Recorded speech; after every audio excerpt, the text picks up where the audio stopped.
Hello mga kabayan, mapagpalang araw sa inyong lahat. Kamusta? Ayun, heto na naman tayo ha. Samahan niyo naman po ang inyong kabayan na walang sawang pag-share ng kaniyang mga kinakain. Siyempre, di ba? Blessing yan. Dapat natin i-share, mga kababayan. Ayan, always give thanks to God. No? Sa lahat ng mga blessings, sa lahat ng mga biyaya na binigay na pinagkaloob sa atin ng Panginoon. 'Di ba? Sa ngayon nag-share pa ako kasi nga po ang laking blessings na walang natatanggap natin. Ayan, tulad nitong pagkain na ating kinakain today. 'Di ba, mga kabayan? So samahan niyo po si Kabayan Jubel. Kakain naman po tayo.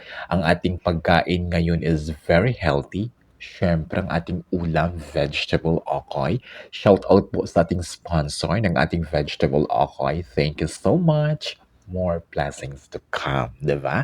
Mga kabayan. Siyempre, hindi lang vegetables okoy ang ating ulam. Yung natira nating ulam yesterday, ang ating ginisang broccoli with chicken, with carrots. Yan pa rin ang ating ulam for tonight's early dinner. Kasi nga po may pasok pa tayo mamayang alas 9 hanggang alas 11 ng gabi. Kasi nga po break duty ang ating duty ngayong araw na ito or always naman, di ba? So mga kabayan ha, wag po kayo magpalipas ng gutom. Wag po kayong magpagutom-gutom. Huwag niyong dedmahin kapag masakit ng tiyan niyo, kapag humihilab na, tumataas na yung acid niyo kasi nga po gutom na po kayo, wala ng laman ng tiyan niyo. Ibig sabihin po, kailangan niyo na pong kumain, di ba? Especially po sa umaga, make sure na always may laman ng tiyan bago pumasok sa trabaho, bago magtrabaho, para ang laban natin talagang perfect na perfect, di mga kabayan?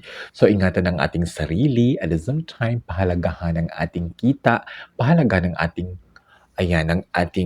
kalusugan, higit po sa lahat mga kabayan, keep in touch to our families out there, di ba mga kabayan? Kain po tayo. Ayan, sa ating mga kababayan dyan, ha, ulitin ko, kumain muna kayo bago sumabak sa trabaho, kumain muna kayo bago kayo matulog para talagang makakatulog kayo ng mahimbing. Syempre, mga 2 hours before kayo matulog, dapat kumain na kayo para magaan sa tiyan. Di ba mga kabayan?